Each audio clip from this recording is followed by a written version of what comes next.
The Rolex secondary market was drowning. For 9 straight quarters, that's almost 2.5 years, prices kept falling every single month, every single quarter. Collectors who paid $45,000 for a Daytona in 2022 watched it drop to $32,000. 30% of their money? Just gone. But here's what nobody saw coming. In 2025, everything changed. The market didn't just stop bleeding, it actually started healing. By the third quarter of this year, Rolex prices rose 1.3%, the first sustained increase since early 2022. That might sound small, but after 13 consecutive quarters of watching your investment shrink, that's like finding a heartbeat when everyone thought the patient was dead. Today, we are breaking down exactly how Rolex pulled off one of the most remarkable recoveries in luxury watch history. Let's strap in. The crash that shook the watch world. Before we talk about the recovery, you need to understand just how bad things got. Picture this. In March 2022, you're at your local authorized dealer, and there's a Rolex Submariner in the case. Retail price? $9,150. But if you wanted to actually walk out with one that day, you weren't buying it from the dealer. You were heading to the secondary market, places like Chrono 24, Bob's Watches, or your local gray market dealer. And there, that same watch was selling for over $20,000. Some steel Daytonas, they hit $45,000 when Rolex charged $15,000 at retail. That's a premium of over 130%. People were paying nearly triple the retail price just to skip the waitlist. Then everything changed.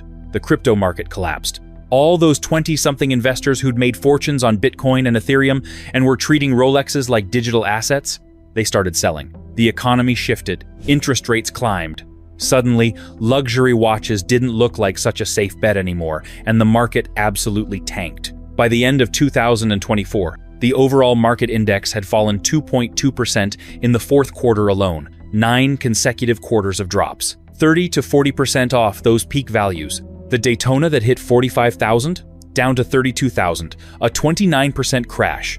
Submariner dates that traded at $20,000, back down to $14,000 or $15,000. Even watches that had been safe investments for decades were losing value month after month. Industry experts started using words like correction and normalization. But let's be honest, when you watch 30% of your watch collection's value disappear, it doesn't feel like a correction. It feels like a catastrophe. Speculators who'd bought 5 or 6 watches thinking they'd flip them for quick profits found themselves underwater. Authorized dealers started seeing returns. Gray market dealers got stuck with inventory. They'd paid premium prices for that nobody wanted anymore. Some smaller dealers quietly went out of business. The flippers who'd driven so much of the bubble, they vanished. The crypto bros moved on to the next thing. Even serious collectors started second-guessing whether Rolex watches were really the safe haven assets everyone had claimed. By early 2025, pre-owned Rolex prices had hit their lowest point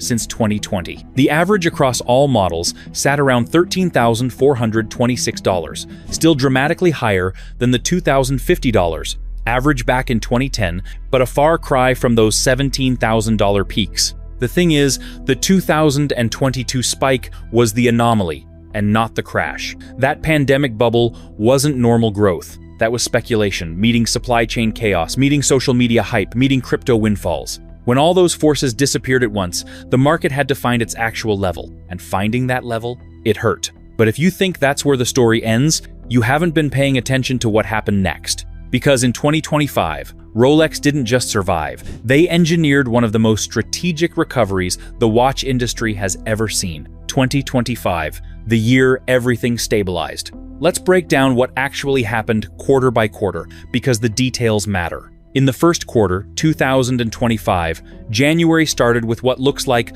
more bad news. Rolex announced price increases. Steel sports models like the Submariner go up 1 to 3%. But gold models? They absolutely jump. They went from 7 to 19% increases. Everyone expects this to kill the secondary market. Higher retail prices, while used prices are still falling, that should be the final nail in the coffin, right? Wrong. Something weird happens instead. The secondary market actually stabilizes. For the first time in nearly 3 years, Rolex pre-owned values posted a 0.3% gain in the first quarter when other watches in the luxury market fell.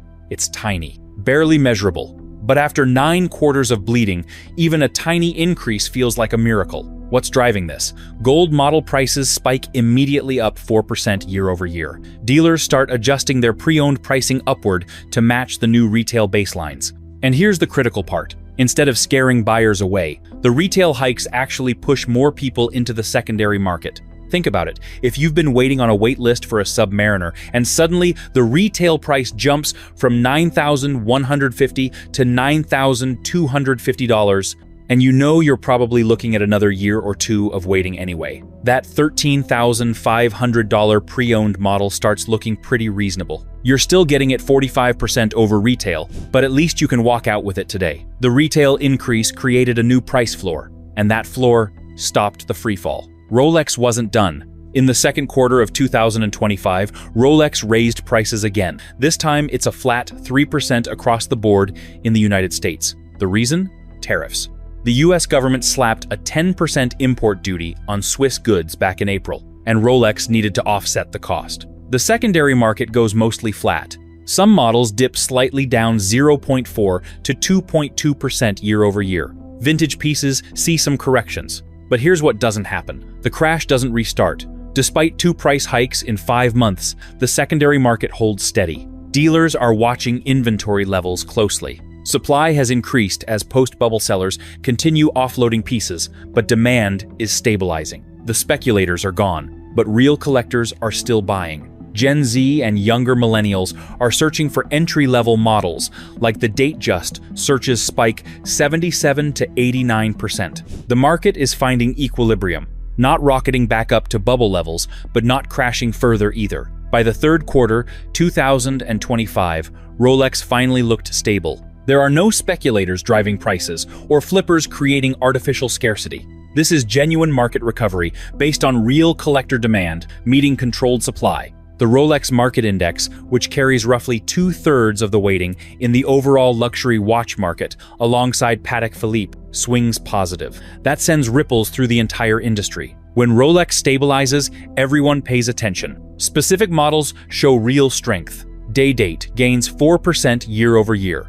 GMT Master 2. Pepsi adds 1%, maintaining premiums over 100% above retail. Even the Datejust, which had softened dramatically in 2024, finds its footing with collectors prioritizing wearability over hype. By this point, 53% of pre-owned Rolex models are trading above retail. That's down from over 80% in 2022, but it's up from the lows of late 2024. The market has found a sustainable premium level, typically 10 to 15% for most models, with hyped pieces like steel Daytonas and Pepsi GMT Masters still commanding 50 to 130% premiums. This recovery stalled in the fourth quarter of 2025. The average pre-owned Rolex now trades around $13,426. Premium models still command massive markups, and even entry-level pieces have stopped falling. The market has reached full normalization. So how did this happen? How did Rolex go from watching its secondary market collapse to engineering a stabilization and recovery? We've already briefly mentioned gold and tariffs. Let's elaborate on that as let me break down the 4 major factors that changed everything. Factor 1. Retail price hikes as the stabilizing anchor. This might be the most ironic part of the story. Usually, when you raise prices during a market downturn, you kill demand. But Rolex's 2025 price increases actually stabilized the secondary market. In January 2025, Rolex announced increases averaging 4.8% globally. But that average hides huge variation. Steel sports models up only 1 to 3%. The Submariner date goes from $9,150 to $9,250, barely over 1%. But gold models? Massive jumps. Gold Daytona reference surges from $31,900 to $36,400. That's 14.1%. White gold Daytona? Up 18.6%, adding over $6,000 to the price tag. Why such a big difference? Gold prices had skyrocketed in 2024 and early 2025, up 33% year over year, jumping from around $2,000 per ounce to $2,657. Rolex uses roughly 4 ounces of gold in models like the Day-Date, so their raw material costs had jumped dramatically. The company had a choice: eat the cost and squeeze margins, or pass it to consumers. They chose to pass it along, maintaining their profit structure. And because it was clearly tied to gold prices, something everyone could verify, collectors understood. This wasn't arbitrary, this was economics. Then came the flat 3% increase across all US models in May 2025. This one's different. It's not about gold, it's about tariffs. We'll still talk about the chaos of these tariffs in the first factor. Stick around to see how crazy the chaos is. The US government imposed a 10% import duty on Swiss goods in April, with threats of escalation to 39% if Switzerland didn't negotiate. For context, that means roughly $500 to $1,000 added cost per $10,000 watch import. Rolex couldn't absorb the entire hit. Their margins at authorized dealers run around 33 to 34%. A 10% tariff essentially eats a third of their profit if they don't adjust. So they bumped prices 3%, splitting the difference. They absorbed 7% through margin compression and passed 3% to consumers. So how did this stabilize the secondary market? Here's the magic. These retail price increases created a new baseline for secondary market pricing. Before the hikes, dealers were competing downward as values fell. Every month, they'd drop asking prices to match the market's decline. It was a race to the bottom. But when retail prices rose, it put a floor under secondary values. Dealers stopped competing purely on price. Instead, they could justify their premiums against the new, higher retail numbers. The math works like this. If retail is $9,150 and the secondary market is $13,500, that's a 47.5% premium. Buyers will complain, but raise retail to $9,250. Now, that same $13,500 secondary price is only a 45.9% premium. Psychologically, it's easier to justify.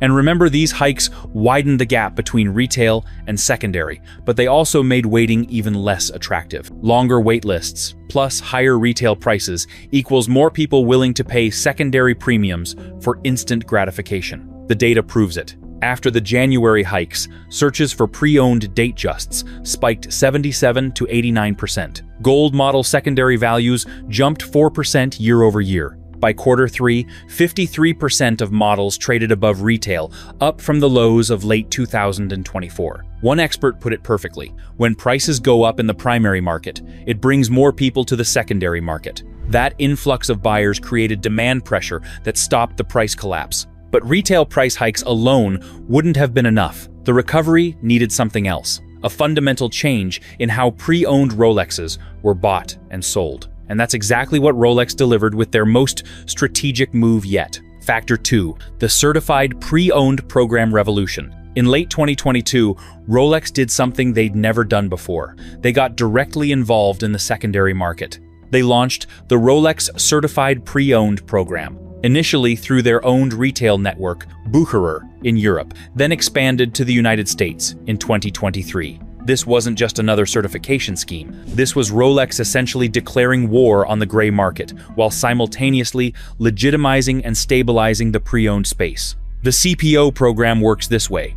Authorized Rolex dealers who participate in the program can buy pre-owned watches, send them to Rolex service centers for full authentication and service, then resell them with official Rolex certification. Each watch gets complete disassembly and authentication of every component. Full service, using genuine Rolex parts from their warehouse.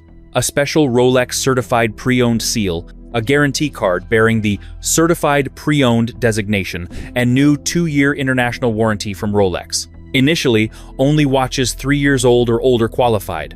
But in May 2025, Rolex dropped that minimum to 2 years. That opened up a massive wave of inventory. Essentially everything from 2023 forward suddenly became CPO eligible. The program started conservatively, from a handful of Bucherer stores in late 2022. By the end of 2023, about 25 doors worldwide, offering around 4,000 certified watches. Then it exploded. Expansion to Watches of Switzerland Group and 1,916 company. By year's end, 107 doors across the network, offering close to 7,500 watches. First quarter 2025 Rolex hit pause.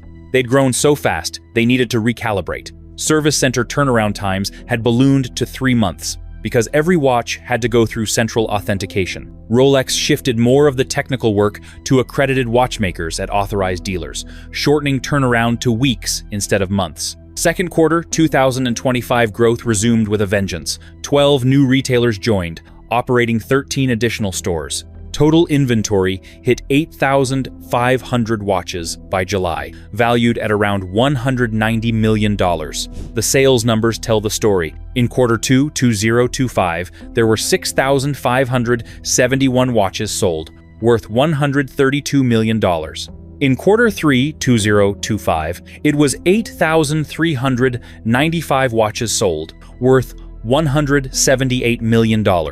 By late 2025, industry analysts estimate CPO will hit $650 to $700 million in annual sales, roughly 10% of the entire Rolex secondary market, which exceeds $30 billion globally. The CPO strategy is great, but here's what makes CPO fascinating. It's more expensive than buying from a gray market dealer. A lot more expensive. Watch Charts data shows CPO watches command an average 30% premium over similar non-certified pieces. So if a gray market dealer has a pre-owned Submariner for $13,000, the CPO version might be $16,900 at $1,916 company, or $18,460 at Bucherer. Why would anyone pay that much more? Right off the bat, elimination of risk. No chance of buying a Franken watch with mixed parts, no worries about authenticity, no concerns about hidden damage. There is also the Rolex official warranty of 2 years.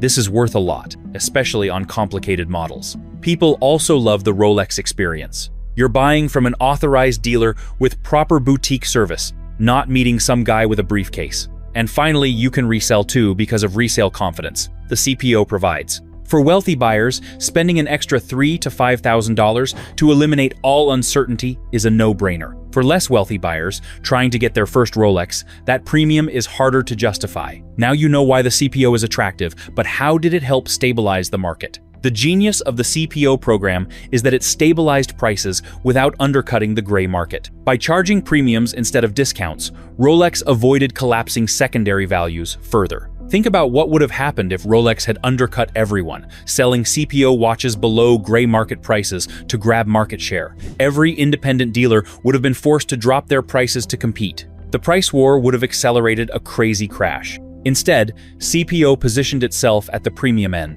Independent dealers could continue operating below CPO pricing while still maintaining margins. Plus, CPO absorbed roughly 25% of gray market volume, removing those pieces from non-certified circulation. Less supply in the independent market plus stable pricing equals stabilization across the board. But there's a third factor we haven't discussed yet, and this factor sounds like a doozy on the surface, but it actually reshaped the entire secondary market psychology. Factor 3. Economic normalization and the return of real collectors. Remember those crypto-rich speculators who treated Rolexes like Bitcoin? By 2025, they were gone, and their departure fundamentally changed the market's character. During the 2020 to 2022 bubble, an estimated 20 to 30% of Rolex secondary market volume came from flippers and speculators. These weren't people who wanted to wear the watches. They were people who wanted to flip them. The playbook was simple. Establish a relationship with an authorized dealer. Get on wait lists. Finally get offered a steel Daytona or Pepsi GMT Master. Walk out of the boutique, walk into a gray market dealer next door,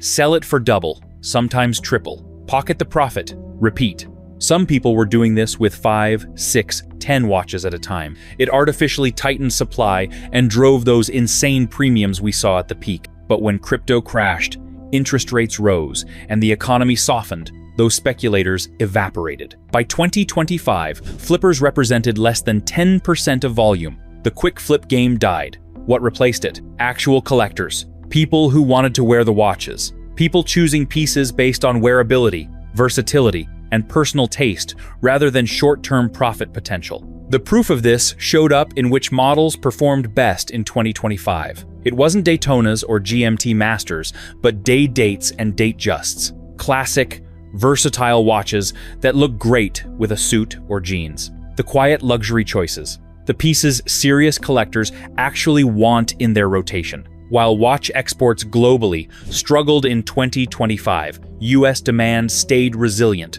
Despite broader economic uncertainty, American buyers, especially high-net-worth individuals, continued viewing Rolex as a hedge asset. The US market represents 30% of Swiss watch exports. Buying in the 3,000-plus Swiss franc segment grew 8 to 10%.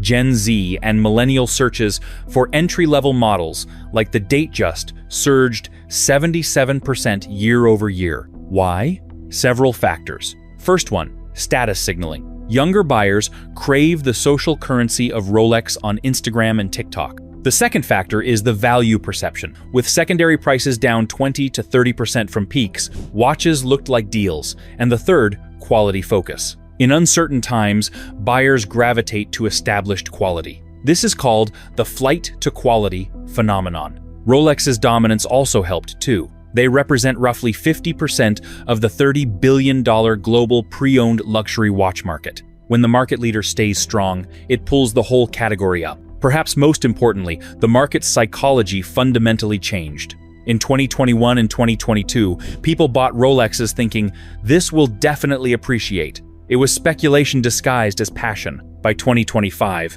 people bought Rolexes thinking, "This is a beautiful watch I'll enjoy wearing that will probably hold its value reasonably well." That's a collector mindset, not a speculator mindset. Dealers reported more thoughtful buying. Instead of impulse purchases of whatever model was available, collectors would wait months for the specific reference, dial color, and condition they wanted. They'd negotiate. They'd do research. They'd compare options. This behavior creates a healthier market. Prices based on genuine collector demand are more stable than prices driven by speculation. They might grow more slowly, but they don't crash as hard either. Morgan Stanley's Q3 analysis noted this explicitly. Secondary demand remains solid for big three brands, driven by collectors prioritizing wearability and traceability over hype. Reduced speculation plus steady collector demand equals the kind of stable, sustainable market that can support gradual price appreciation without creating bubbles. But there's one more factor, and that seemed like a disaster when it happened, but actually accelerated the recovery. Factor 4, the tariff chaos that accidentally helped. Sometimes the most important factors in any market are the ones nobody sees coming. For Rolex in 2025, that factor was US trade policy. On the 5th of April 2025, the Trump administration imposed a 10% tariff on Swiss imports. It's part of broader reciprocal tariff policy targeting countries with US trade surpluses. Switzerland runs a $38.5 billion trade surplus with America, mainly from gold refining and pharmaceuticals. Watches get caught in the crossfire. On the 7th of August 2025, the hammer dropped. After failed negotiations, the US implements a stunning 39% tariff on all Swiss imports, including watches. That's nearly 4 times the original rate. It's among the highest tariffs globally, way above the 15%, facing European Union countries and Japan, both of which struck trade deals. The math is brutal. A watch imported at $10,000, wholesale value now costs an additional $3,900 just in tariff duties. If brands pass the full cost to consumers, that's a 12 to 14% retail price increase. Industry panic ensues. Authorized dealers scramble to import maximum inventory before the deadline. The Federation of Swiss Watch Industry warns of devastating impacts. Some dealers talk about closing US operations entirely. Then, in November 2025, there was a partial rollback. After intense lobbying, including personal meetings between Rolex CEO Jean-Frédéric Dufour, Richemont chairman Johann Rupert, and President Trump, the tariff gets reduced to 15%, aligning with EU and Japan rates. Those few months of 39% tariffs wreaked havoc. Swiss watch exports to the US collapsed 56% in September year over year. Authorized dealers couldn't afford to import new stock. Brands faced impossible choices about pricing. Some brands passed the full cost to consumers. Patek Philippe raised US prices 15%. Omega went up 5 to 10% on various models. Jaeger-LeCoultre, Breitling, and others followed. Rolex was more strategic. Their May 2025 3% increase was their initial response to the 10% tariff. When tariffs hit 39%, They didn't immediately raise prices again. They squeezed margins instead, knowing it was likely temporary. That restraint preserved brand perception, while competitors made bigger, more visible price jumps that annoyed collectors. Here's where it gets interesting. The tariff chaos accidentally strengthened the US secondary market, as it triggered several forces during this period to produce that result. 1. Supply advantage. Pre-owned watches already in the US became more valuable simply by avoiding tariff costs. A watch sitting in a gray market dealer's vault in New York was suddenly worth more than an identical watch sitting in Switzerland, because bringing the Swiss one to America would cost 40% more.